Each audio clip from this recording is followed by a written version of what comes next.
ಕಂಗವ್ವ ಇದು ಸೂರ್ಯ ಹಾಗೆ ದಿಶಾ ಪಟಾನಿ ಹಾಗೆ ಬಾಬಿ ಡಾಲ್ ಲೀಡ್ ರೋಲಲ್ಲಿ ಆ್ಯಕ್ಟ್ ಮಾಡಿರೋ ಸಿನಿಮಾ.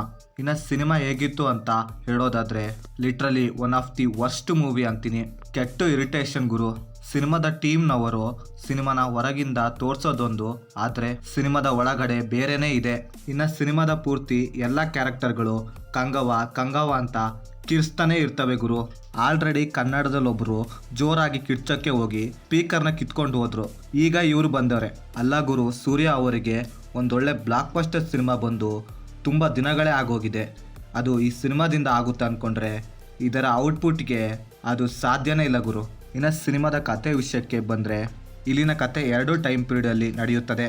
ಒಂದು ಪ್ರೆಸೆಂಟೇ, ಇನ್ನೊಂದು 1070 ಕಾಲಘಟ್ಟದಲ್ಲಿ. ಇಲ್ಲಿ 2 ಕ್ಯಾರೆಕ್ಟರ್ಗಳಿರ್ತವೆ, ಫ್ರಾನ್ಸಿಸ್ ಹಾಗೆ ಕಂಗವ್ವ. ಬಾಂಟಿ ಹಂಟಿಂಗ್ ಮಾಡುತ್ತಿರುವ ಫ್ರಾನ್ಸಿಸ್ಗೆ ಒಂದು ದಿನ ಒಬ್ಬ ಹುಡುಗ ಸಿಗ್ತಾನೆ. ಫ್ರಾನ್ಸಿಸ್ಗೆ ಆ ಹುಡುಗ ಯಾರು ಅಂತ ಗೊತ್ತಿರೋದಿಲ್ಲ. ಆದರೂ ಕೂಡ ಫ್ರಾನ್ಸಿಸ್ಗೆ ಅವರಿಬ್ಬರ ನಡುವೆ ಏನೋ ಕನೆಕ್ಷನ್ ಇದೆ ಅಂತ ಅನಿಸ್ತಾನೆ ಇರುತ್ತೆ. ಆ ಕನೆಕ್ಷನ್ ಏನು, ಹಾಗೆ ಇದರ ಹಿಂದೆ ಇರೋ ಕತೆ ಏನು ಅಂತ ನೀವು ಸಿನಿಮಾ ನೋಡಿದ್ರೆ ತಿಳ್ಕೊತೀರಾ.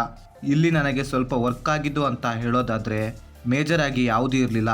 ಆದರೆ ಇದರಲ್ಲಿ ಒಂದು ಸಣ್ಣ ಎಮೋಷನ್ ಇದೆ, ಅದು ಒಂದು ಮಟ್ಟಿಗೆ ಪರವಾಗಿಲ್ಲ ಅನಿಸ್ತು. ಹಾಗೆ ಸೆಕೆಂಡ್ ಹಾಫ್ನಲ್ಲಿ ಬರೋ ಒಂದು ಆ್ಯಕ್ಷನ್ ಸೀನನ್ನು ತುಂಬ ಚೆನ್ನಾಗಿ ಡಿಸೈನ್ ಮಾಡ್ಕೊಂಡಿದ್ದಾರೆ ಅನಿಸ್ತು. ಇನ್ನು ಸಿನಿಮಾದಲ್ಲಿ ಇದೆರಡು ಪಾಯಿಂಟ್ ಬಿಟ್ಟರೆ ಮತ್ತೆಲ್ಲ ನೀರಿನಲ್ಲಿ ಹೋಮ ಮಾಡ್ದಂಗಿತ್ತು.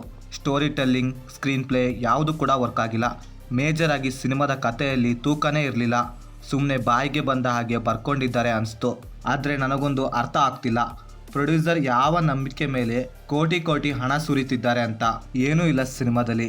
ಅಯ್ಯೋ ಕರ್ಮವು ಎಷ್ಟು ಸಿಲ್ಲಿಯಾಗಿತ್ತು ಅಂದರೆ ಆ ಕರ್ಮನ ಹೇಳೋಕ್ಕಾಗಲ್ಲ. ದಿಶಾ ಪಟಾನಿನ ಬಿಕ್ಕಿನಿ ಗೊಂಬೆ ಮಾಡ್ಕೊಂಡಿದ್ದಾರೆ. ಈ ಕಡೆಯಿಂದ ಆ ಕಡೆ ಬರೀ ಓಡಿಸೋದೇ ಆಯಿತು. ಓಡಿಸಿ ಸಿನಿಮಾದ ಫಸ್ಟ್ ಹಾಫ್ನೇ ಹಾಳು ಮಾಡೋಕ್ಕೋದ್ರು.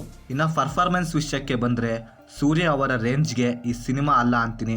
ಅವರ ರೇಂಜೇ ಬೇರೆ, ಆದರೂ ಅವರ ಕಡೆಯಿಂದ ಒಳ್ಳೆ ಪ್ರಯತ್ನ ಅಂತೀನಿ. ಇನ್ನು ದಿಶಾ ಪಟಾನಿ ಅಂತೂ ಹೇಳಲೇಬೇಕಾ, ಆ ಅಮ್ಮುಗೆ ಸ್ವಲ್ಪನಾದರೂ ಸಿನಿಮಾದ ಕಥೆಯಲ್ಲಿ importance ಕೊಡ್ರಪ್ಪ.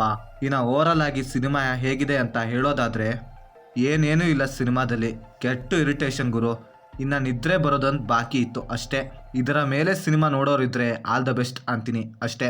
So that's it guys. ನೀವೇನು ನಮ್ಮ ಚಾನಲ್ನ ಫಸ್ಟ್ ಟೈಮ್ ವಿಸಿಟ್ ಮಾಡಿದರೆ ಹಾಗೆ ನಮ್ಮ ಚಾನಲ್ನ ಕಂಟೆಂಟ್ ಇಷ್ಟವಾಗಿದ್ದರೆ ಸಬ್ಸ್ಕ್ರೈಬ್ ಮಾಡಿ, ಹಾಗೆ ಪಕ್ಕದಲ್ಲಿರೋ ಬೆಲ್ ಬಟನ್ನ ಕ್ಲಿಕ್ ಮಾಡಿ.